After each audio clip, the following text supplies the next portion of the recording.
My grandmother died at 3:33 a.m. on a Tuesday, and her TV wouldn't turn off.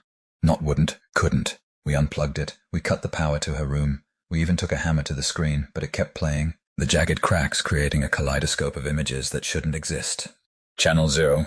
A channel that wasn't supposed to be there. The funeral home worker, a skeletal man named Dennis who smelled like formaldehyde and peppermint, suggested we just leave the TV. Some people, he said, not meeting my eyes, leave echoes. We left the TV. My name is Zara Chen, and I'm what you'd call a digital archaeologist. I find lost media, banned episodes, deleted scenes, the kind of footage that corporations pay big money to keep buried. 3 years ago, I found the unedited version of that kids' show where the puppeteer had a breakdown on live TV. Last year, I recovered the original ending to The Celestial Frontier before the studio changed it. I'm good at finding things that don't want to be found. But I'd never heard of Channel 0. After the funeral, I went back to Grandma's house. The TV was still on in her bedroom, still showing that impossible channel. No static, no test pattern, just content. A cooking show where the chef was preparing a meal I didn't recognize. The meat was iridescent, still moving on the cutting board. The chef's face was blurred, but his voice was clear. The secret is to cut against the memory, not the grain. Then, a news broadcast. The anchor was reading headlines backwards, not the words backwards, the events backwards. A building uncollapsing, a murder victim coming back to life, a war ending before it started. Then, a sitcom filmed in an apartment I recognized. My apartment, but not as it was, as it would be. There was a crack in the wall that didn't exist yet, a stain on the carpet I hadn't made, and sitting on my couch, laughing at a joke I couldn't hear. Me! But older, maybe 50, with a scar across my left eye I didn't have. The other me turned and looked directly at the camera. Smiled. Waved. I did what any rational person would do. I stole my dead grandmother's TV. It took 2 hours to get it into my apartment. The thing weighed at least 200 pounds despite being a flat screen, and it was warm, like it was running a fever. My super Marcus helped me carry it up. Thing gives me the creeps, he said, eyeing the screen. Channel 0 was showing a game show where contestants were betting years of their lives. Your grandma watched some weird shit. She was a weird lady. After he left, I set up every recording device I owned. 6 cameras, 4 phones, 2 laptops. If Channel 0 was showing the future, the past, or some fucked up alternate dimension, I was going to document everything. For the first 3 hours, nothing useful. A talent show where people performed skills that didn't exist. A documentary about a war that never happened. A cartoon where the characters were geometric shapes that hurt to look at directly. Then at 11:47 p.m. a talk show started. The host, my grandmother. Alive, young, maybe 30 years old, wearing a red dress I'd never seen. Good evening, she said, looking directly into the camera, directly at me. Welcome back to the viewing. Tonight's guest is very special. She's been trying to find us for 3 days now. The camera panned to the guest chair. Empty. Oh, she's shy, Grandma said, laughing. That's all right. Zara, honey, you don't have to sit down yet. You're not ready. My blood went cold. But you will be, she continued. In about 17 minutes, you're going to receive a phone call. Answer it. What happens next is very important. The whole thing falls apart if you don't answer. The whole thing? I said out loud, my voice cracking. Grandma's eyes sparkled. The world, sweetie. Everything. It all depends on you answering that phone. Then, commercial break. But the commercials were wrong. An ad for a medication that didn't exist. Ask your doctor about Cronitol. Side effects include bleeding from the eyes, temporal displacement, and moderate dry mouth. A fast food commercial for a restaurant called The Last Meal, where the slogan was, "It's never too late to eat again." A PSA about viewer safety. Remember, if you can see Channel 0, Channel 0 can see you. Please remain calm. Your viewing experience may be monitored for quality assurance and continuation purposes. The talk show came back. Grandma was sipping tea. 4 minutes now, Zara. The phone's going to ring. You should prepare yourself. The person calling has been dead for 6 years, so it might be a little awkward. The phone rang at exactly 11:58 p.m. Unknown number. My hand shook as I answered. Hello? Breathing, wet, labored. Then Zara. Oh God, Zara, is that you? I knew that voice. Impossible, but I knew it. Dad? My father died when I was 19. Drunk driver. Open casket funeral. I watched them lower him into the ground. Baby, listen to me very carefully, he said. I don't have much time. They only gave me 3 minutes. You need to stop watching Channel 0. How are you? It's not TV, Zara. It's a door. Your grandmother spent her whole life keeping it closed. Now that she's gone, it's opening. And you're the only one who can... Static. When the call cleared, it wasn't my father anymore. It was me. My own voice, but wrong. too high-pitched, speaking in a rhythm that was almost but not quite right. "Hello, Zara. This is you.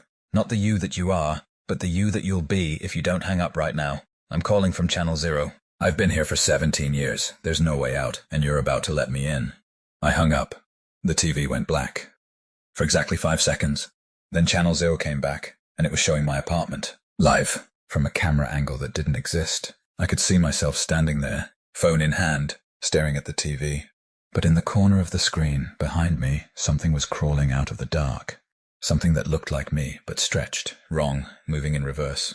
I spun around. Nothing there. But on the TV, the thing was getting closer to the me on screen. I ran. Out of my apartment, down the stairs, into the street. I ran until my lungs burned, until I was 12 blocks away, until I was sure I'd put enough distance between me and that TV.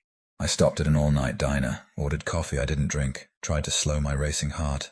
The TV above the counter was on. Channel Zero. The cooking show again. But now the chef was preparing me. I could see myself on the cutting board, still moving, and the chef was saying, "The secret is to cut against the memory, not the grain. Viewers at home should try this recipe. It serves one, but lasts forever." Every TV in the diner switched to Channel Zero. The waitress didn't notice. The other customers didn't notice. They kept eating, kept talking, kept living, while every screen showed versions of a reality that couldn't exist. On one TV, my funeral, I looked 70. On another, my wedding to a man I'd never met. On another, a news report about my arrest for a murder I hadn't committed yet. Channel Zero wasn't showing me the future, it was showing me all futures, every possible timeline branching from this moment. And in every single one, I was watching Channel Zero. I went back. I don't know why. Maybe because running didn't work. Maybe because I needed to understand. Maybe because some part of me, the part that hunted down lost media, that couldn't leave mysteries alone, needed to know. The apartment was dark. The TV was off. But I could feel it waiting. I turned it on manually. Channel Zero flickered to life. My grandmother's talk show was still playing, but now I was sitting in the guest chair. Not future me. Current me. I watched myself sit down. Watched myself talk to my dead grandmother. Watched myself explain what was happening. "I don't understand," I said on screen. "How am I watching myself right now?" Grandma patted my hand. "Because you already made the choice, honey, 3 days ago, when you took the TV, when you started watching. Channel Zero doesn't show you the future or the past. It shows you the inevitable." That can't be. "You're a finder, Zara. You find things that are lost, but Channel Zero isn't lost. It's been waiting, and now it's found you." The me on screen started crying. The me watching wanted to turn away, but couldn't. "What happens now?" Screen Me asked. Grandma smiled sadly. "What happens to all shows when they get good ratings? They get renewed, season after season, forever." The studio audience appeared for the first time. Rows and rows of people, all of them dead, all of them people I'd known. My father, my high school best friend who overdosed, my uncle who died in Afghanistan, my college roommate who vanished junior year. And in the front row, other versions of me, dozens of them, all the Zaras from all the timelines where I'd made the same choice. They were all watching. They'd all been watching forever. I unplugged the TV. It stayed on. I threw it out the window. Before it hit the ground, it vanished. I ran downstairs. No TV, no broken glass, nothing. Back in my apartment, the TV was on the wall, exactly where I'd hung it. Channel Zero, my grandmother's show, was ending. "That's all the time we have tonight," she said. "Thank you for watching. Remember, Channel Zero is always on, and if you can see Channel Zero..." The studio audience finished in unison. "Channel Zero can see you." Fade to black. Then, a preview for tomorrow's episode. Coming up next on the viewing, Zara Chen tries to convince someone else that Channel Zero is real. It doesn't go well. Plus, cooking tips, temporal paradoxes, and a very special musical guest who died in 1962. You won't want to miss it. That was 6 months ago. I still watch Channel Zero every night, all night. I've tried to stop. I've tried everything, but every TV I encounter, every screen, every reflective surface eventually shows me Channel Zero. It's in my phone, my laptop, the black screen of my microwave. Yesterday I saw it in a puddle. My grandmother was right. Once you're a viewer, you're always a viewer. But here's the thing, they didn't tell me. I'm not the only one watching anymore. Last week my neighbor asked if I knew anything about that weird channel. Yesterday, Marcus the Super mentioned he'd been having strange dreams about a talk show. This morning I saw a Reddit thread. DA keeps seeing Channel Zero. 43 comments in 2 hours. It's spreading. My grandmother kept the door closed for 70 years. I opened it in 3 days. And now Channel Zero has good ratings. Very good ratings. Emergency broadcast alert. Issued. Error. Date not found. If you are seeing this message, do not adjust your television. Channel 0 is experiencing technical difficulties. Please continue watching. Your viewership is mandatory. Thank you for your cooperation.